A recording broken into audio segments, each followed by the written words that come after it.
Սիրելի բարեկամներ, ստուդիայում ձեզ հետ եմ ես, Արա Սարգսակ Նալչաջյանս։ Լարմաս հաղորդաշարն է եթերում։ Հաղորդաշարի նպատակն է հայության համախմբումը։ Այն միջոցը, որով դա հնարավոր է անել, նախ եւ առաջ հայոց ազգային գաղափարախոսությունն է։ Ուստի մեր հաղորդաշարով ներկայացնում ենք այդ գաղափարախոսությունը, որ կոչել ենք հատուկ անվամբ Լարմաս։ Հիմնական իմաստն է առ-Մասիս, դեպի Մասիս, դեպի Արարատ, որը հայության եւ Հայաստանի գլխավոր խորհրդանիշն է եւ արժեհամակարգային ուղենիշը։ Լարմաս հաղորդաշարի հերթական թողարկմանը հեռավար զրույցի ենք հրավիրել իսպանահայ գրող-հրապարակախոս, պատմաբան, Իսպանիայի Արարատ հայկական միության նախագահ Արարատ Ղուկասյանին։ Ողջունում եմ ձեզ, պարոն Ղուկասյան։ Բարև ձեզ։ Պարոն Ղուկասյան, ինչը ձեզ համոզեց, որ անհրաժեշտ է հայերի համախմբումը, ամբողջ աշխարհի հայության համախմբումը։ Ես կարծում եմ, որ համախմբման համար ինչ-որ բան կամ ինչ-որ մեկը չպետք է որ համոզի, որպեսզի մենք համախմբվենք եւ հանդես գանք միասնական ուժով։ Կարծում եմ, որ բացի հայրենիքում բնակվող մեր հայրենակիցները ամբողջ աշխարհասփյուր հայությունը պետք է համախմբվի այս ամեն օր քաոսային վիճակի մեջ գտնվող, ամեն անգամ քաոսային վիճակի մեջ գտնվող աշխարհին 100 պատշաճի ներկայանալու համար։ Չհամախմբվելու դեպքում կարող ենք զոհը դառնալ այդ նույն քաոսին։ Իսկապես այդպես է, անվիճելի ճշմարտություն է դա։ Պարոն Ղուկասյան, Լարմաս գաղափարախոսության համաձայն հայության եռամիասնական ուղին է գիտելիք, աշխատանք եւ հոգեվոր։ Եթե այս տերմինները հապավում որպես դիմացին դիտարկենք, կստացվի ԳԱՀ, գահ, որը պետականություն խորհրդանշող բառ է։ Եվ համաձայն Լարմաս գաղափարախոսության այն նպատակը, որին տանում է այս ուղին, հայությունը, Հայաստանը տեսնել բարձր արժեքներով առաջնորդվող մի ազգ, մի երկիր, մի պետություն։ Ըստ ձեզ հնարավոր է արդյոք այս ուղիով հասնել այդ նպատակին՝ գիտելիքի, աշխատանքի եւ հոգեվորի ուղիով։ Իհարկե, այլ կերպ հնարավոր էլ չէ, քանի որ մենք ապրում ենք գիտելիքի դարաշրջանում ամբողջությամբ, աշխարհը շարժվում է հենց այդ ուղղությամբ եւ 21-րդ դարում չունենալով գիտելիք, ես նկատի ունեմ բոլոր ոլորտներում, մենք կարող ենք ընդհանրապես կորչել այս խառնարանում, այս ազգերի խառնարանում։ Պետք է նկատի ունենալ մի բան, որ աշխարհում կան մոտավորապես 6000 լեզու, 4000 ազգ եւ 200 պետություն։ Մենք ունենք մեր լեզուն, մենք ազգ ենք եւ մենք ունենք պետություն այդ 200 մոտ 200-ից մի քիչ ավել պետությունների շարքում նաեւ մենք կանք։ Եթե մենք չենք ուզում կորչել պատմության այս թատերաբեում, պետք է ունենանք առաջնահերթ ամենակարևոր գրավական այս 21-րդ դարի, որն է գիտելիք։ Իսկ գիտելիքը այժմ պետք է կիրառվի բոլոր ոլորտներում, ռազմավարական ոլորտում, այն բոլոր ոլորտներում, որը որ երկիրը տանում է դեպի զարգացում, որը երկիրը եւ ազգը տանում է դեպի զարգացում։ Եվ իհարկե գիտելիքը գործի դնելու միակ գործիքը դա աշխատանքն է, այսինքն մենք պետք է օրնիբուն աշխատենք, որպեսզի մեր երկիրը ի վերջո ծաղկի եւ ի վերջո այս բազմազգ երկրների շարքում իր ուրույն տեղ ունի։ Եվ այդ ուրույն տեղը մենք կարող ենք ամրապնդել մեր մշակութային եւ հոգեվոր արժեքներով, որն էլ հենց այդ գաղափարախոսության երրորդ կետն է։ Մենք կարող ենք աշխարհին նավթ չտալ, կարող ենք աշխարհին այլ օգտակար հանածոներ չտալ, բայց մենք կարող ենք աշխարհին հանդես գալ մեր մշակույթով, մեր բազմադարյա հարուստ մշակույթով, ի վերջո աշխարհն է գալու է դրան, որ ի վերջո մեքենան շարժելու համար միայն նավթ չէ, որ հարկավոր է, այլ մշակույթ, գիտելիք, այլ այն ամենը, ինչ որ պետք է ի վերջո դառնա երկիր մոլորակի զարգացման միակ ուղին։ Պարոն Ղուկասյան, մեր երկիրը Հայաստանը որպես միասնական համակարգ պետք է ունենա ուղղվածություն, վեկտոր։ Առհասարակ ինչպես են ուղին եւ նպատակը ձևավորում համակարգերի ուղղվածությունը։ Մեր դեպքում Հայաստանի ուղղվածությունը, ձգտումը, վեկտորը։ Մենք այս մեծ աշխարհում փոքր երկիր ենք, սակայն մեծ ազգ ենք։ Մենք կարող ենք աշխարհին տալ մեր յուրահատկությունը, աշխարհին տալ մեր ազգային առանձնահատկությունը, ունենալ ազգային գաղափարախոսություն այս գլոբալիզացված աշխարհում սխալ չէ։ Ի վերջո աշխարհն էլ գալու է այդ համոզման, որ հենց այս երկիր մոլորակը հարուստ է բազմամշակութայնությամբ եւ տարբեր կրոններով եւ տարբեր մշակույթներով, որոնք գոյություն ունեն, լեզուներով, որոնք գոյություն ունեն այս երկիր մոլորակի վրա։ Եվ եթե ուզում ենք մեր ուրույն տեղ ունենալ այդ խճանկարում, մենք պետք է զարգացնենք, անընդհատ պետք է զարգացնենք մեր մշակույթը, մեր լեզուն, պայքարենք ուծացման դեպ շատ կարևոր է այդ լեզվի պահպանումը, որովհետև մեր ազգի մեծ մասը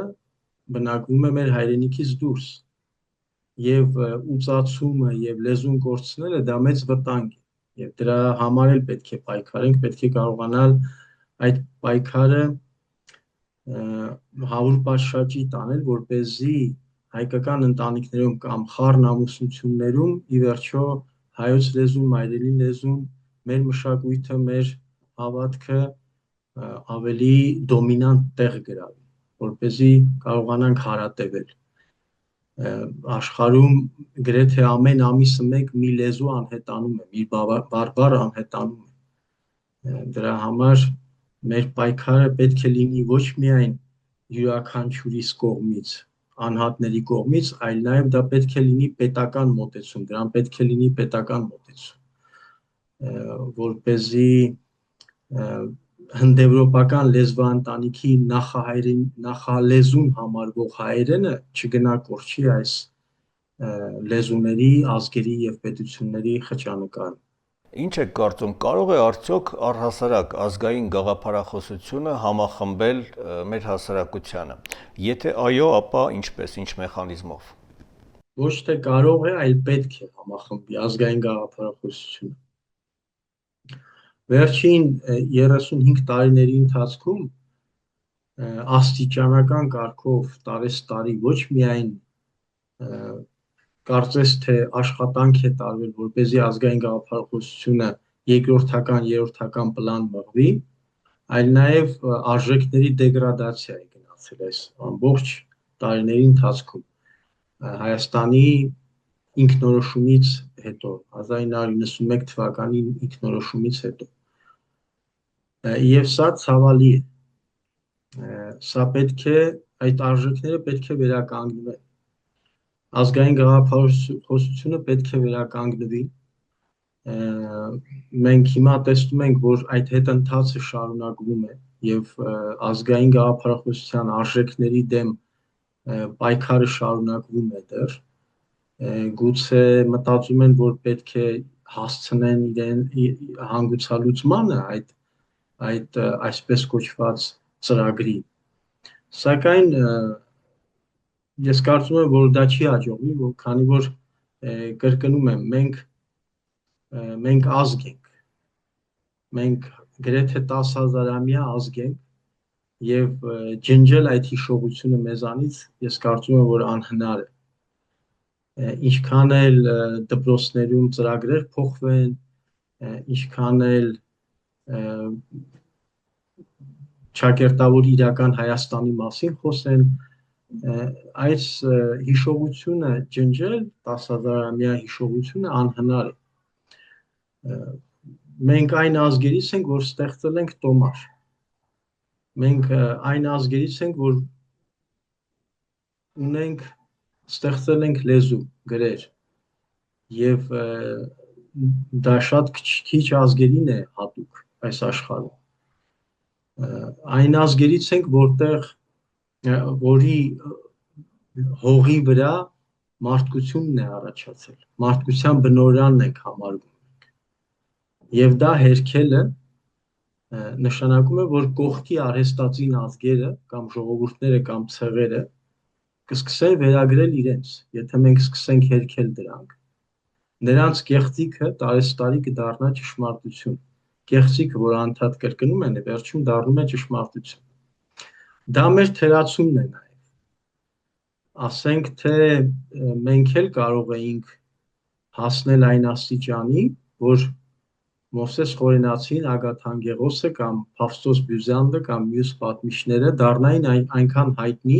ամբողջ աշխարհում, ինչպես օրինակ Պլատոնը, Արիստոտելը կամ Հերոդոտը։ Դա մեր թերացումն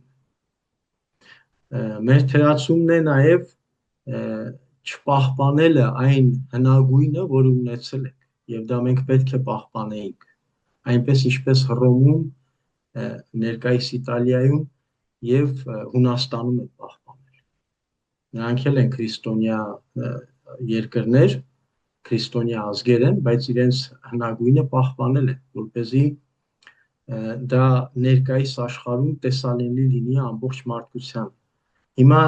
դրանք պետք է վերականգնենք մենք։ Մենք պետք է վերականգնենք Հայկ Նահապետին եւ մյուս մեր հերոսներին եւ սրբացնենք նրանց։ Նրանք պետք է սուրբ դառնան։ Այսինքն նրանց անուններով պետք է եկեղեցիներ կոչվեն։ Ինչու՞ չունենք մենք այդ իրենց անուններով, ասենք թե եկեղեցիներ։ Դա շատ կարևոր է, որպեսզի մեր հայության ինքնագիտակցության մեջ ի վերջո արթնանա այն հնագույն ազգի գաղափարը, որը ոչ այլ ինչ է, քան, ասենք, ամբողջ մարդկության, աշխարհի մարդկության բնօրրանը հանդիսացող երկրի ժողովուրդ, երկրի ազգ։ Պետք է հպարտանանք դրան։ Եվ շատ ժամանակ, երբ որ խոսում ենք դրա մասին, նույնիսկ մենք ինչ որ չափով թե քաղաքավարությանը զոհ գնալով, թե ինչին զոհ գնալով ամաչում ենք դա ասել։ Նույնիսկ այդ դեպքում, երբ որ գիտենք, որ դա այդպես է, այդ ամենը այդպես է, մենք ամաչում ենք նույնիսկ այդ ճիշտը, ճշմարտությունը, որը պետք է հասանելի դարձնել ազգերին, ժողովուրդներին ներկայիս, մենք ամաչում ենք կամ քաշվում ենք կամ ալարում ենք նույնիսկ դրա մասին խոսել։ Իսկ դա այս աշխարհում հանցագործություն է։ Տեսնում ենք, որ մեր կողքի չազգերը ինչպես են իրենց պատմությունը հնացնում, ինչպես են վերագրում այն ամենը, ինչ որ մեզ է պատկանում իրենց, եւ մենք արանքում գնում կորչում ենք, պետականություն ենք կորցնում ենք լեզու, կորցնում ենք մեր հոգևոր մշակութային կենտրոնները, ինչքան կենտրոններ ու դպրոցներ ու մշակութային եւ կրոնական կենտրոններ ենք մենք կորցրել ցեղասպանությունից սկսած դրանից առաջ եւ կարծես թե աշխարհը լուռ է դրան։ Եթե տեսնում ենք, որ աշխարհը լուռ է, ուրեմն երբ որ մենք մտածում ենք կառուցել ինչ-որ մի մշակութային կենտրոն կամ դպրոց, առաջին հերթին պետք է մտածել մենք կարողանալու ենք այս խառնաշփոթ աշխարհում, այս խառնարանում պահել դա, հետո նոր կառուցել։ Պարոն Ղուկասյան, դուք հիշեցիք ձեր խոսքում մեր ազգի անվանադիր նախնուն Հայկ Նահապետին, իսկապես Հայկ Նահապետը մեծագույն մեկն է մարդկության ամբողջ պատմության մեջ, մասնավորապես մեր ազգի մեծերից Ղևոնդը Ալիշանը, որ Մխիթարյան նշանավոր հայրերից էր, նշում է, որ 2 անգամ Աստվածհայտնություն է ունեցել Հայկ Նահապետը եւ նրա անունը գրաբար թարգմանության մեջ Աստվածաշունչ Մատյանի ուղղակի եւ անուղղակի կերպով հիշատակվում է եւ կոնկրետ ինձ համար Հայկ Նահապետը Աստվածաշնչյան մեծագույն սուրբերից մեկի պես այդպիսի մի սուրբ է, որը նաև մեր տոմարի հիմնադիրն է, այն աստիճան իմաստուն եւ գիտուն մարդ է եղել, այդ ուշիմ հսկան, մեր ազգի անվանադիր նախնի Հայկ Նահապետը, որ անգամ տոմար է հիմնել եւ այնպիսի տոմար, որ դարերով ուղեկցել է մեր ժողովրդին շատ երկար ժամանակ։ Իսկապես մենք պետք է ուրախ լինենք, որ այդպիսի մեծ հիմնադիր ունենք մեր ազգին։ Իհարկե, եւ հպարտանալով հանդերձ պետք է մենք կարողանանք 100 պատշաճի ներկայացնել նրան աշխարհին։ Ես Հայկ Նահապետին կհամարեի չարության դեմ պայքարի ամենաուժեղ հաղթողը։ Եթե այդքան հեռու ենք գնում, մոտ 5000 տարի հեռու ենք գնում եւ տեսնում ենք, թե ինչու է կայանում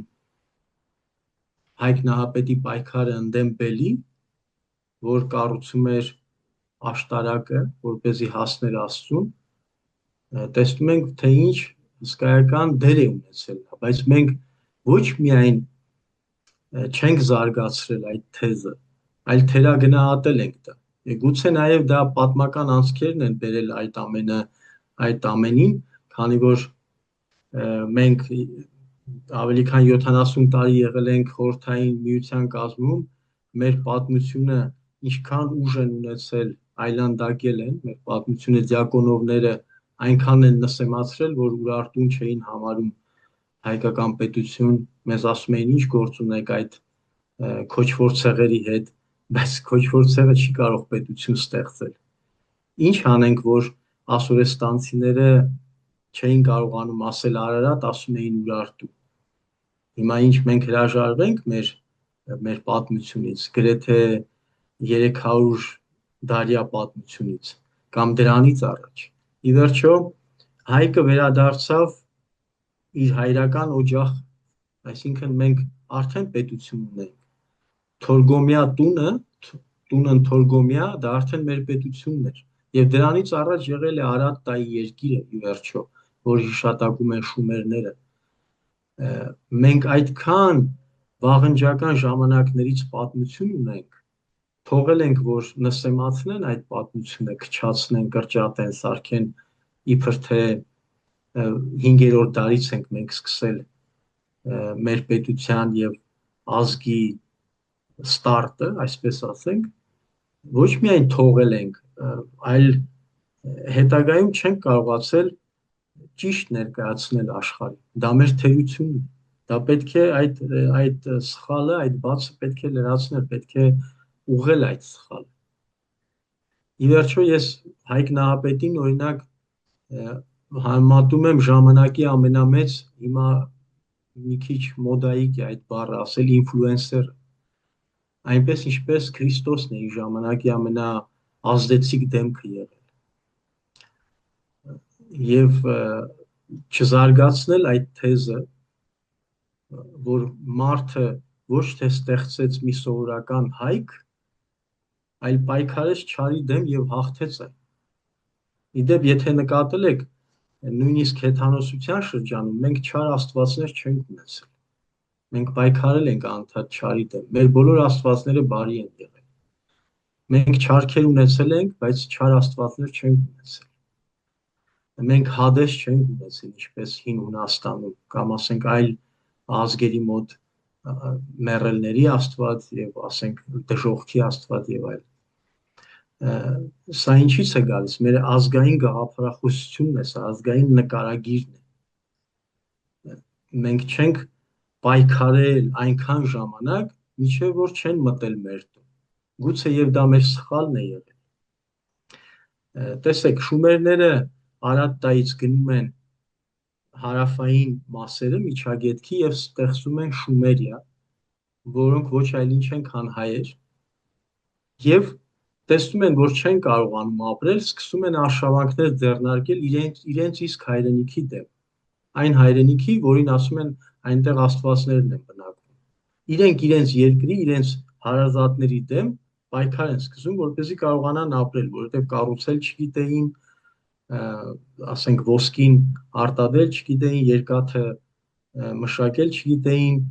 հողագործությամբ զբաղվել չգիտեին, չէ՞, եւ սկսում են պայքար։ Այդ ձևով ծնվում է աշխարհում առաջին պետությունը, Հարատտա պետությունը, որպեսզի կարողանա պայքարել հենց նույն շումերների դեմ, որ ոչ այլ ինչ են կրկնում եմ, քան հայեր, որ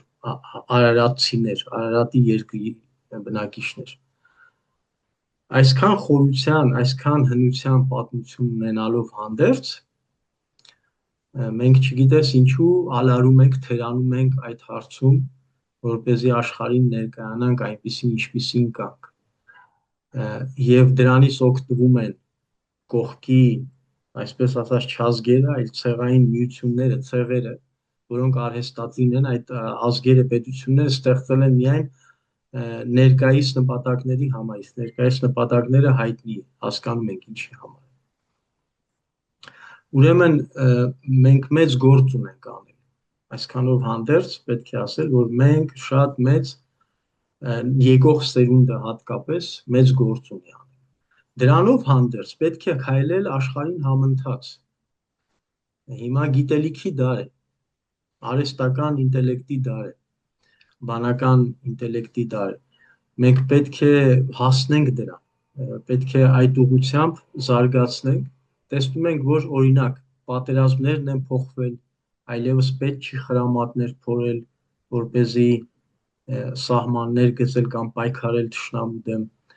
այլևս պետք չի ամբողջ զորքով մի 100,000-անոց զորք ստեղծել, որպեսզի պայքարել։ Տեսնում ենք, որ խրամատները հիմա փորվում են երկնքում, անօդաչու թռչող սարքերի միջոցով։ Տեսնում ենք, որ պայքարը կարող է տանել մի զինվոր կառավարելով 10 դրոն, ասենք թե մենք պետք է այդ դրան համընթաց գնանք։ Հետո նոր մտածենք մյուս կենտրոնների կամ արձանների կառուցման մասին։ Եթե մենք չենք կարող այդ արձանները պահել, եթե մենք Գանձասարը չէինք կարողանալու պահել, դեռ դրա մասին մտածելը վաղ էր։ Եթե մենք հաղթող երկիր էինք 94 թվականին,